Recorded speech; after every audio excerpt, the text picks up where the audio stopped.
Ladies and gentlemen, my greetings and good wishes to all those who are present today in this webinar or what we call virtual conference, which is being organized by UNESCO IFAP Working Group on Information Accessibility. I should first congratulate this working group for organizing this conference on such an important subject. Privacy is a very important facet of human rights. It has been so established now conclusively, authoritatively by the Supreme Court of India with its Constitution Bench judgment in the case known as Justice Puttaswamy, who was the petitioner in that matter.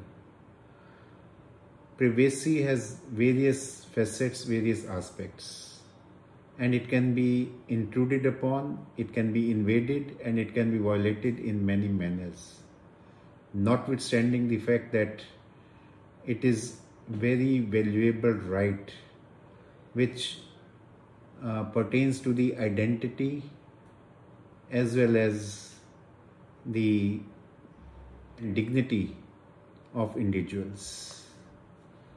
And in the context of artificial intelligence, it becomes all the more reason that this right should be protected. When we talk of artificial intelligence, although many people are not conscious of this, real life applications of AI technologies are already established in our everyday lives. From curating social media feeds to mediating traffic flows in cities, voice recognition systems and search engines, we are surrounded by artificial intelligence. Today, the term is computerized system that exhibits behavior that is commonly thought of as requiring intelligence. They combine information from a variety of different sources, analyze the material instantly, and act as the insights derived from those data. As such, they are designed by humans with intentionality and reach conclusions based on their instant analysis. AI has the potential to improve outcomes in sectors such as healthcare, agriculture, and education. AI also plays an important role in facilitating improved scale of delivery of specialized services like remote diagnosis or precision agriculture advisory, and improved inclusive access to government welfare services like regional language chatbots or voice interfaces. It implies a whole new path for positive government intervention in these sectors. In India also, government has used AI and in so many spheres and so many fields apart from the private sector. I need not go into all that. What I only would like to emphasize is that Niti Aayog released the National Strategy for Artificial Intelligence, which is known as NSAI, discussion paper in June 2018 in pursuance of the Finance Minister's Budget Speech 2018-19. The NSAI has attempted to bring AI in the center stage of reform policies by underlying the need for a robust ecosystem that facilitates cutting-edge research to not only solve these societal problems and serve as the test bed of AI innovations, but at the same time enable India to take a strategic global leadership by scaling these solutions globally. But on the other hand, this very artificial intelligence has become a challenge to human rights, which issue I flagged in the beginning and on which this symposium or this seminar centers around. The impact of AI system can be broadly divided in two groups as I understand. Number one, direct impacts which are caused due to citizens being subject to decisions of a specific AI system. These typically result from system design choices development. For example, AI for cancer screening needs consideration for the patient's privacy in its design. And secondly, indirect impacts, which are caused due to the overall deployment of AI solutions in society. This has potential repercussions on society beyond the stakeholder directly interacting with the system. Such considerations may require policy initiatives by the government. The opportunities of AI arrive with an array of challenges for the society and the law. If implemented responsibly, AI can benefit society. However, applications of these technologies frequently rely on the generation, collection, processing, and sharing of large amounts of data, both about individual and collective behavior. Reckless commercial use of the data may very well have a detrimental impact on human rights. And as I said, in these human rights, first and foremost, which I include or which I stress upon, is right to privacy. Talking about right to privacy and AI in India, as I have already mentioned that right to privacy is not treated as fundamental right. And as I have already mentioned this also, that it has the ingredient or its roots in the dignity of a person, in the identity of a person. And if I may say so, which Lord Coke had mentioned many hundred years ago, every man's house is his castle. So I have my house as my castle and nobody has right to invade that. Black's Law Dictionary defines privacy as, and I quote, privacy is the condition or state of being free from public observation, public attention to intrusion into or interference with one's acts or decision. Now, to what extent and how AI can intrude into the privacy of a person, which is although a fundamental right, and such intrusion may violate that fundamental right. In Puttaswamy judgment, this was described as our constitution otherwise does not make privacy specifically as fundamental right, but it was interpreted and it has its roots to Article 14, which is right to equality, Article 19, which has some gives some freedoms, and Article 21 of the Constitution, which is right to life and liberty. And once that is a right given and it is a fundamental right, I need not go into the details of how wonderfully this right is described by various judges in their separate opinions in Puttaswamy judgment. The question that comes is how AI can be a threat to this right to privacy. In India, with the biometric data of more than 1 billion people, the Aadhaar system has the potential to revolutionize the pace and growth of AI research in India. That is good, maybe, because Aadhaar had its,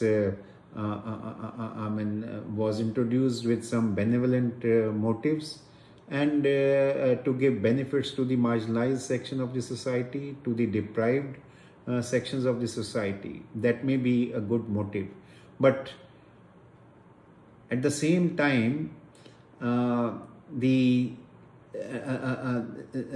misuse of it can lead to what kind of consequences, and that has to be averted.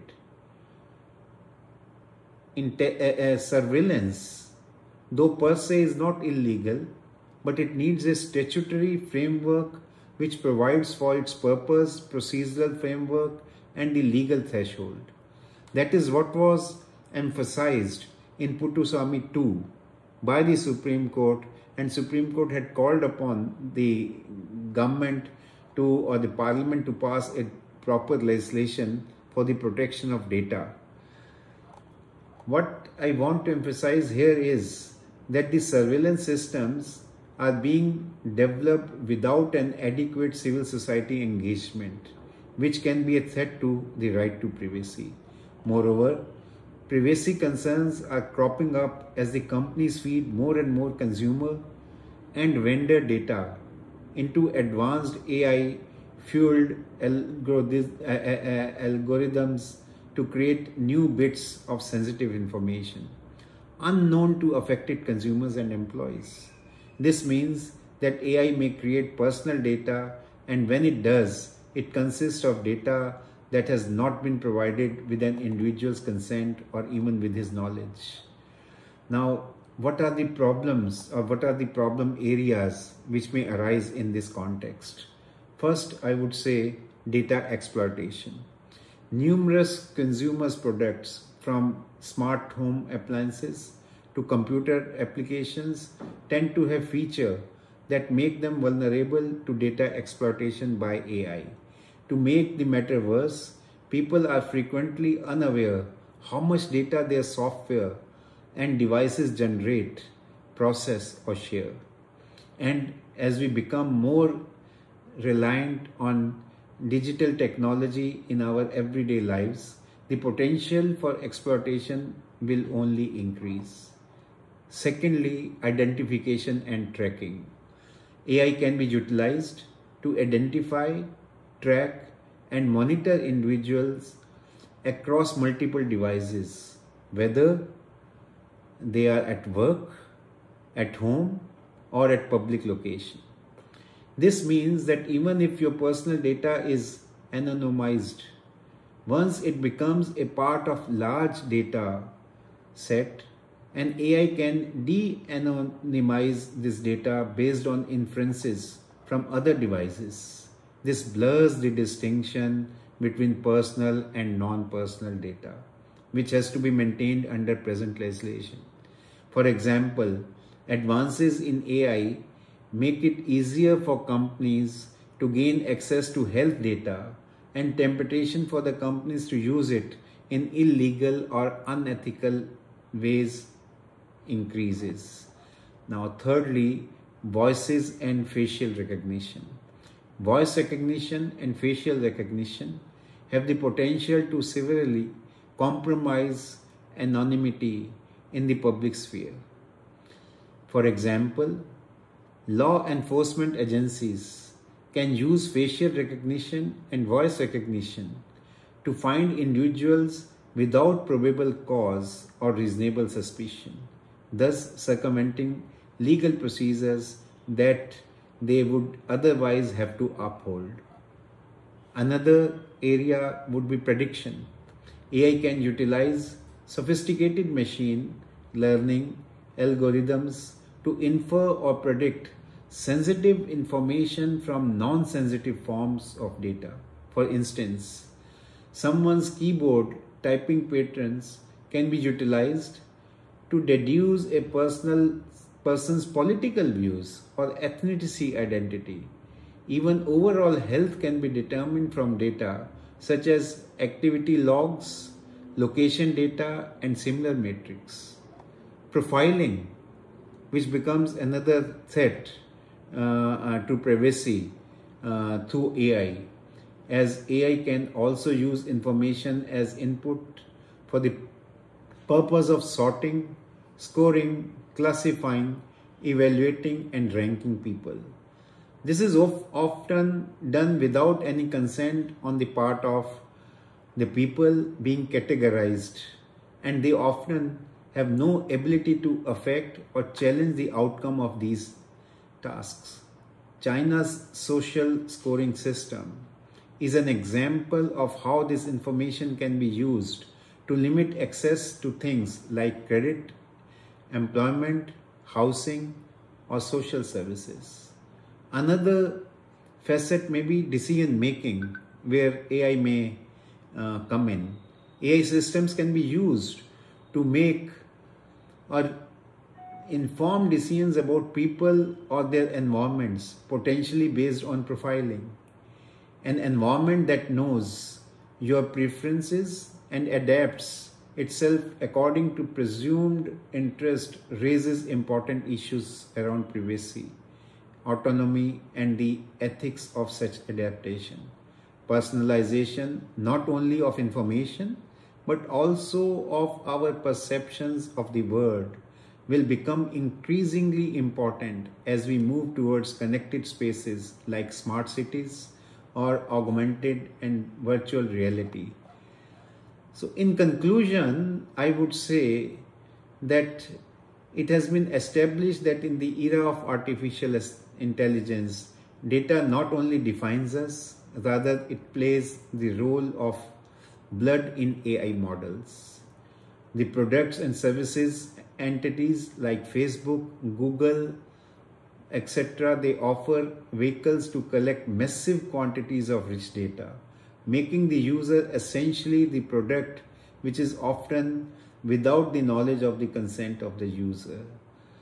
Thus, it may be prudent to regulate data collection and management by such entities within a well-defined statutory framework, which is sine qua non for the balance between right to privacy and development of all models.